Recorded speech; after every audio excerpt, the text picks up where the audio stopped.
Yeah, tell an adult. The biggest terrorist or terror recruiter is now happening in the Middle East, General Al-Sisi. General Al-Sisi, since he came, and this one, we've been supporting him now, to send them weapons. Very concerned about that. And until today, I don't know if we still think it's what he done, he's led a revolution or a coup. They're not clear. Well, there's no doubt that it was a coup. I don't think Obama was clear on that, and we're still clear on that. If it's a coup, why would we send them, aids and military aid? Right. So this, he was in Germany last week. Sure. And he's talking about democracy and leading the war on terrorism and all of that. And he single-handedly recruiting more terrorists by clamping down on mass murder and mass execution and 45,000 in detention, dismantle the constitution, no parliament. You know, Ahmed, I just want to say that... why do we support such a man? You know, I could tell you, but I would rather tell you this. It was Sayyid Qutb got radicalized in an Egyptian prison. Under... That's a good point. Under Nasser, right? Yes. You know, this is how these things happen, right? When the avenues for legitimate social change are closed, some people, not all, will choose immoral and extremist and violent paths. So you can't stop. So one way to make sure that you suppress, you counter violent extremism, is to make sure that if we do have a freedom of expression, we do have a free press, we do have legitimate political dissent, and you don't throw all your people who criticize you in jail, or you don't shut down all the free press who doesn't agree with things that you do. And yet, in this Al-Sisi government, these things have happened. This is why on July 9th, we're going to have a hearing. Who are we? The Tom Lantos Human Rights Commission and the House of Representatives. This is a United States House of Representatives designated commission called the Tom Lantos Commission on Human Rights. And we're going to have a hearing. So this is one of the items, or what? Just for Egypt?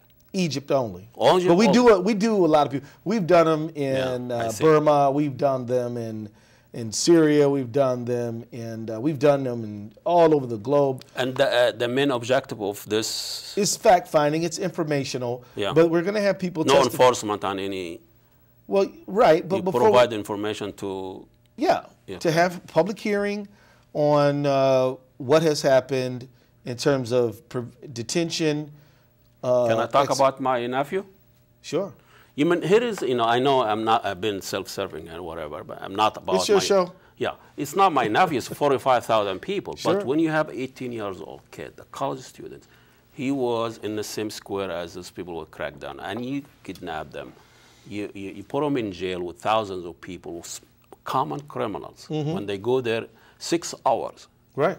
His family goes 6 hours to visit him, to spend 15 minutes with him or whatever. They pay for his food, they pay for everything. Right. So people are making business on prisons there. Oh, yeah. So I'm sure that thousands of people like him. So why would the West cannot see the fact that the one who recruits terrorism are the people who are supporting the dictators themselves? I thought we learned the lessons from Mubarak. What's interesting is, like I said before, we have not really explored what the Arab Spring, the so-called Arab Spring, really was. It was decades and decades of people being suppressed by the leaders of their governments, whether it's Tunisia or whatever, all these, and people saying, look, we want to earn a decent living, we want to be able to select our leaders, we want to be able to say our views. Dignity. With dignity. And let me tell you, interesting thing in Egypt, those protesters did in 18 days what Al-Qaeda couldn't do nothing in 18 years. Exactly. And yet, they had an election. Now, look, I am no fan of Mohammed Morsi. I'm not here to say anything good about him or whatever, but he was elected. And 20 million people. Yeah. I mean, not 12 million. And so to go to that country, to stick a gun in the face of the head of state and to say, I'm the president now, not you, is deeply problematic. And then, you know, the thing, it also concerns me that you hear people like Mubarak and even Al-Sisi say, well, my people aren't ready for democracy. This sounds to me like racism. You know? Are we ready for a dictatorship? Right, exactly. How we become that special to be ready for a dictatorship? We've been doing it for 70 years. It's not working. Right. Might try something new. Yeah. But my point is simply that, you know, I think that you're right. You are promoting. See, here's the thing. From Al-Qaeda's point of view, they say to a group like the Muslim Brotherhood, you people are stupid because you're peaceful. You're peaceful. You're running these elections. Yeah. You may say have Islamist views, but you respect that ballot box, and you're dumb for doing it. Respect to secular, all this, whatever. So what you really should do is just take over. And some will do. Well, some will. But so then we try this democratic experiment, and now the extremists, the established extremists, get to say, "We told you." Told us so. They're never going to allow you to bring about. It happened in Algeria too in the 90s when the Islamist party won and the military took over. And so we have things. But I just want to say, for the sake of the show, I would never describe myself as Islamist. I believe that I'm a Democrat. I believe that the people's voice should lead the day. I just happen to be a Muslim. Right. Absolutely, and I'm a faithful one too. Yeah. But my point is, I'm not trying to impose my religion on everybody else, right? But what I'm saying is that this guy did win the election, you know? And my point is, you know, why not hold him to that, right? Mm-hmm. Why not hold 4 years after him, get rid of him. Right. Why not hold him to that? And I definitely think that it has been not to the benefit of, and see, Egypt and Tunisia are different, right? Tunisia, I'm very happy for the people of Tunisia. They look like they're making progress. Mm-hmm. Fragile one. Fragile, but they're making it.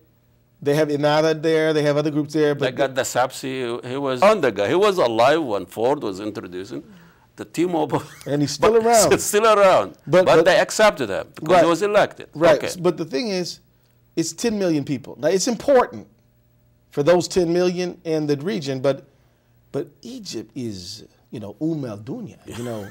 More complicated. It's 80 million people. Yeah. It is where in the evening, at 100 million in the daytime. Right.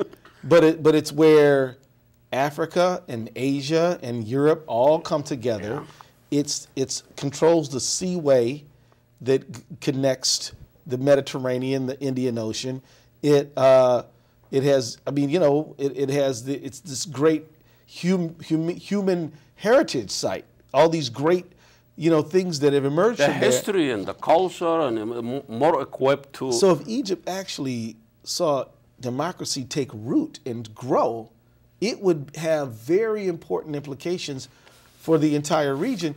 And yet it was strangled. I think if we leave these people alone, we do not support dictatorship, we do not support the people will get rid of them. I think they'll get rid of them, and they will not last more than a year. But the problem is from outside. Them, the support, one support side against them. Well, we're going to have a hearing on July 9th. I'd like to know more about that. I will do that when. We're trying to get the facts on the table. Okay. I get your press releases, and I'm going to share this with. Thank you so much, Congressman. Thank you, my friend. Pleasant to have you, Congress. Keith Ellison, he really coming to enlighten us, and I know we are not on Sunday, but I'm so happy to have him here. We'll see you next week. Assalamu alaikum, and God bless you all. God.